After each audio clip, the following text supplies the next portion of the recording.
Assembly ఎన్నికలకు సమీపిస్తున్న వేళ రాష్ట్ర రాజకీయాల్లో కీలక పరిణామం చోటు చేసుకుంది. 2019 ఎన్నికల్లో వైకాపా విజయంలో కీలక పాత్ర పోషించిన రాజకీయ వ్యూహకర్త ప్రశాంత్ కిషోర్ తెలుగుదేశం అధినేత చంద్రబాబును కలిశారు. రాష్ట్ర రాజకీయంపై 3 గంటల పాటు చర్చించారు. అంగన్వాడీలు 2 వారాలుగా రోడ్డెక్కి పోరాడుతుంటే మంగళవారం నుంచి పారిశుద్ధ్య కార్మికులు సమ్మెకు దిగారు. ఆశా వర్కర్లు డిమాండ్ల సాధనకు నిరసన కార్యక్రమాలు నిర్వహిస్తున్నారు. నిన్న మొన్నటి దాకా జగన్ సర్కారు అన్ని కార్యక్రమాలకు ఎక్కువగా ఆధారపడుతున్న వాలంటీర్లు షాక్ ఇచ్చారు.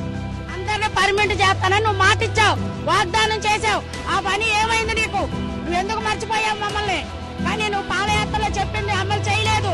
సమాన పని సమాన వేతనం ఇవ్వాలి. ఇకపోతే గనక నిన్ను కూడా అలాగే ఊడి చేస్తాం. పెద్దమ్మ నన్ను పదవులే తీసుకొచ్చారంటే నా 2 చేతులు పట్టుకొని గడ్డం పట్టుకొని వినాయకుడి గుడి కాడ నువ్వు మున్సిపాలిటీ కార్మికురాలని అంటుండవు. నీకు పర్మనెంట్లు మేమందరం గెలిచామంటే చేస్తాము. మున్సిపాలిటీ వాళ్ళందరూ నాకే ఓట్లు వేయండి నాతో స్వయంగా మాట్లాడాడు. వచ్చిన తర్వాత మా మాటే లేదు, మమ్మల్ని పట్టించుకోలేదు. ఈ ప్రభుత్వాన్ని ఎన్నుకున్నాము. ఇది వచ్చిన తర్వాత మాకు ఇంతవరకు కూడా ఒక్క హామీ కూడా నెరవేర్చలేదు. ఎంతమంది కుటుంబాలు పస్తులతో ఉంటున్నాయి. కుటుంబ భారం ఎక్కువైపోయి కొందరైతే ఆత్మహత్యలు కూడా చేసుకుంటున్నారు. ఆ కుటుంబాలకి ఎవరండి భరోసా ఇస్తారు? నెల జీతాలు చెల్లించాల్సిందే.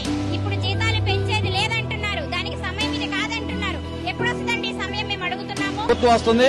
వచ్చిన 7 రోజుల్లో 1183 కోట్ల రూపాయలు ఇస్తానని చెప్పేసి మరణించిన బాధిత కుటుంబాలకు 10 లక్షల రూపాయలు పువ్వులో పెట్టిస్తానని చెప్పేసి 6 నెలల వడ్డీతో సహా అందరికి న్యాయం చేస్తానని ఆ రోజు హామీ ఇచ్చారు. కోర్టు సంగతి, యాజమాన్య సంగతి నేను చూసుకుంటానని చెప్పాడు. మరి పువ్వులు దొరకలేదో, మరి ఆయన అధికారంలోకి వచ్చి వారం రోజులు కాలేదో, 6 నెలలు కాలేదో అర్థం కావట్లేదు. మరి అగ్రిగోల్డ్ బాధలు చిన్న చూపు ఎందుకు చూపుతున్నాడో అర్థం కావట్లేదు. అతనికి అర్థమైపోయింది, సినిమా అయిపోయింది, ఇంకేం ఉండదు. అది అర్థమైపోయింది కాబట్టి ఇప్పుడు అంటున్నాడు నేను 92 మంది ఎమ్మెల్యేలు మార్చేస్తాడంట. ఎమ్మెల్యేలు మార్చాలా? ఎవరిని మార్చాలి?